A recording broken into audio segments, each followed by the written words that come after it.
Namaskar. Dear friends, I am Ajay Ashok and I am honored and indeed privileged to be able to interact with you in the platform of social media. The emergence of internet and social media has given ordinary persons like me an opportunity to interact with you all and share my views on a subject which I feel is relevant and may be of shared interest. This subject has ramifications worldwide on account of the need to stop mindless and senseless violence through the barrel of a gun. The topic I am about to speak on deals with the epidemic of gun violence in the United States, as has been observed in the recent spate of shootouts in that country, like the Florida school shootout and the Las Vegas Mandalay Bay shootout, where at least 58 people were killed while attending a country music concert. Mandalay Bay is considered the deadliest mass shooting in US history. These episodes of gun violence in USA are among a spate of many incidents involving gun-related violence there. In fact, statistics from Gun Violence Archive, it is a database that tracks gun violence in the United States. This archive shows that since December 2012, after the Sandy Hook shootout, where a gunman by the name of Adam Lanza walked into the school and killed 20 children, 6 adults and himself, there have been at least 239 shootings nationwide, in which 438 people were shot and 138 were killed. In fact, in 2018 itself, where only 3 months have passed, there have been 30 mass shootings in the United States of America. According to Gun Violence Archive, a mass shooting is one where 4 or more people are shot at the same time and location. These statistics show the horrifying level of mindless and senseless violence in the United States. It is understood that American civilians own at least 265 million firearms, which is the highest per capita gun ownership in the world. This clearly shows that the entire nation is armed with potential for violence. The mass shootings show the existence of a trigger-happy gun culture where any person who is psyched out or mentally unstable just picks up a gun and goes on a killing spree and kills people in a senseless manner. These shootouts have not only been reported to newspapers but have also been documented in databases like Gun Violence Archive and show a pattern that is indeed worrisome and disturbing to say the least. The picture that emerges from this is of a violent gun culture in the USA where no one is safe, whether one is at a school, a shopping center, college, workplace, music concert, movie theater or anywhere. There is always a lurking risk of losing one's life in an unpredictable and senseless manner. What is the cause of this mindless violence? Why should a highly advanced and civilized nation like the United States, which has been at the forefront of the materialistic and industrial revolution and is a highly prosperous and advanced country, why should this nation be a place for mindless violence which is in sync with a barbaric and savage society? What is the cause for this reason of gun culture in the United States and its continuance to this day and age where nowadays there is a movement for global peace worldwide? The answer to these questions, I feel, would lie in an understanding of the history of the United States of America. It is an indeed unfortunate fact that the United States of America as a nation was established through the blood of many people by the actions of violence and war.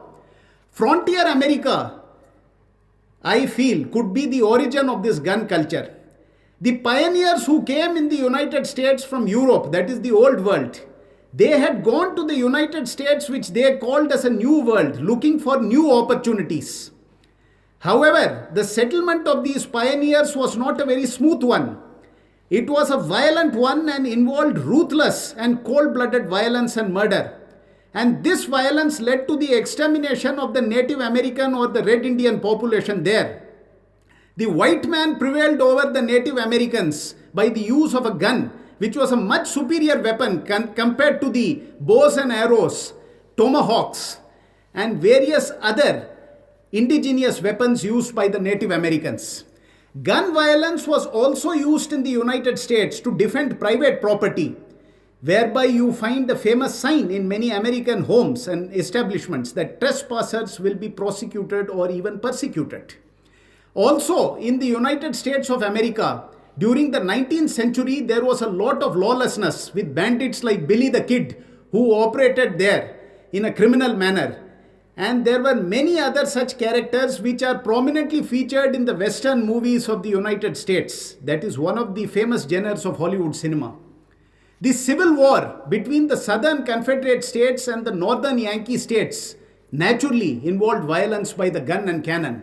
This war was historic in the sense that slavery was abolished and the American Union was established, whereby the secession of the southern states was completely annulled.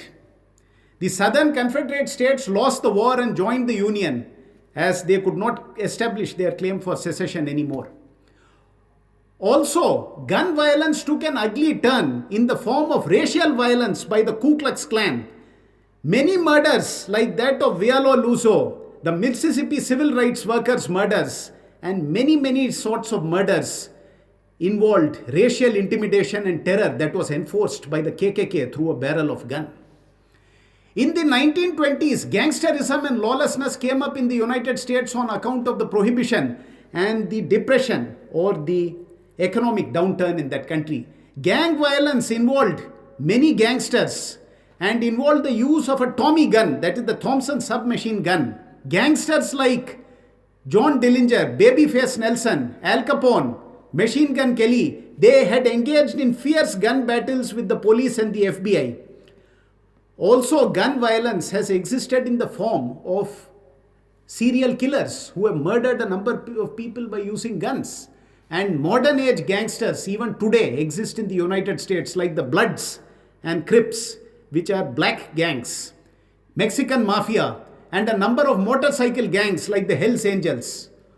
This gangsterism naturally, which is based on violence, flows its terror and its lawlessness through the barrel of a gun.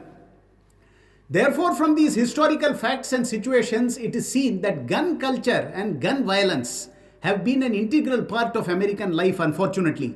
And ownership of guns is protected under the Second Amendment of the American Constitution. The pro-gun lobby is extremely powerful and influential in the United States, and one of the prominent pressure groups being the National Rifle Association. The lobbying by these pro-gun lobbies results in easy access of guns, and these guns could be misused by antisocial elements like criminals, terrorists, and even mentally unstable people. Recently, after the Florida shooting, there has been a huge movement among people and especially high school students calling for stringent gun control laws. In fact, President Trump, surprisingly himself, has backed the gun control laws. However, this is still a sensitive issue involving a lot of contentious angles, and there is a possible need to repeal the Second Amendment or amend it in order to implement restrictions on gun control. In the gun control debate till now, the argument about the pro-gun lobby was that the ownership of guns by people arms them and empowers them in the form of self-defense. This has also been mentioned in the Second Amendment. The Second Amendment says that a well-regulated militia being necessary to the security of a free state, the right of the people to keep and bear arms shall not be infringed.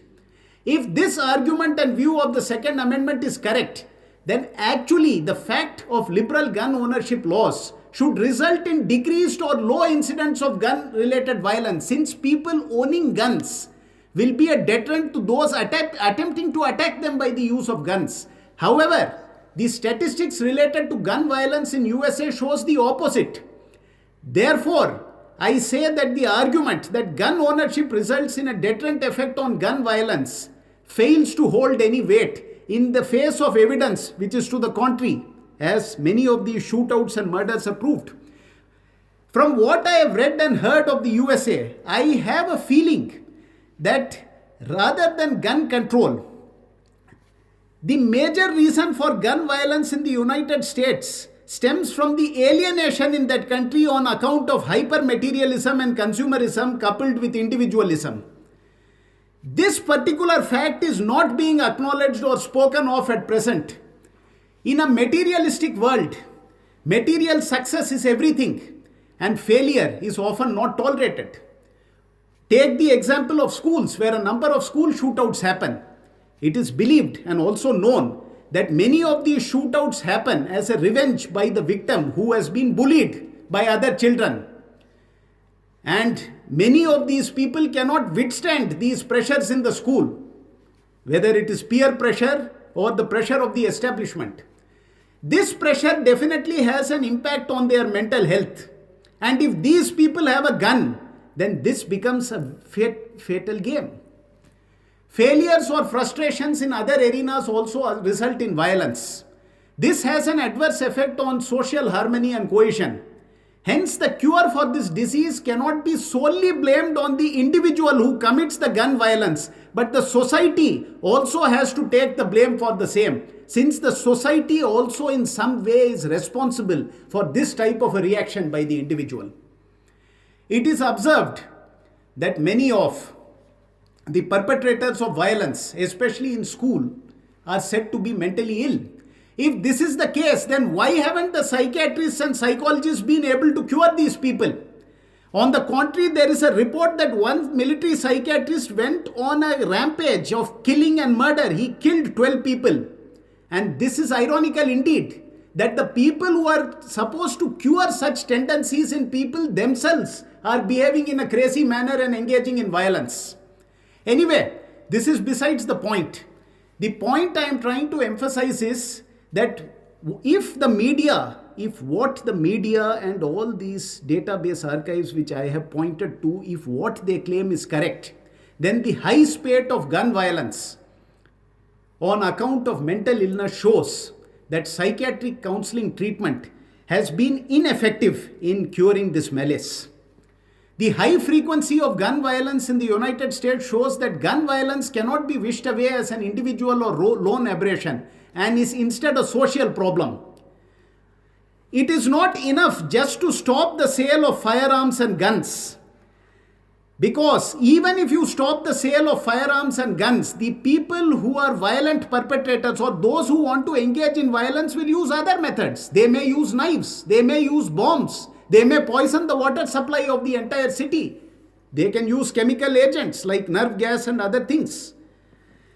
The solution, therefore, I feel, does not lie in psychology and psychiatry, which has been relied till today in modern society, because psychology and psychiatry only label and judge the individual, and rather than curing that person, they further aggravate the illness of that person, because now he becomes conscious that he is ill, which is not a very settling and comforting fact for human beings. Instead, I feel that time has come for the spiritualization of the American people, and particularly those with a tendency for violence. This spiritualization, though, is a gradual and painful process and may not yield results quickly, but it would certainly help Americans understand the futility of using the gun and you commit violence as a means to resolve disputes.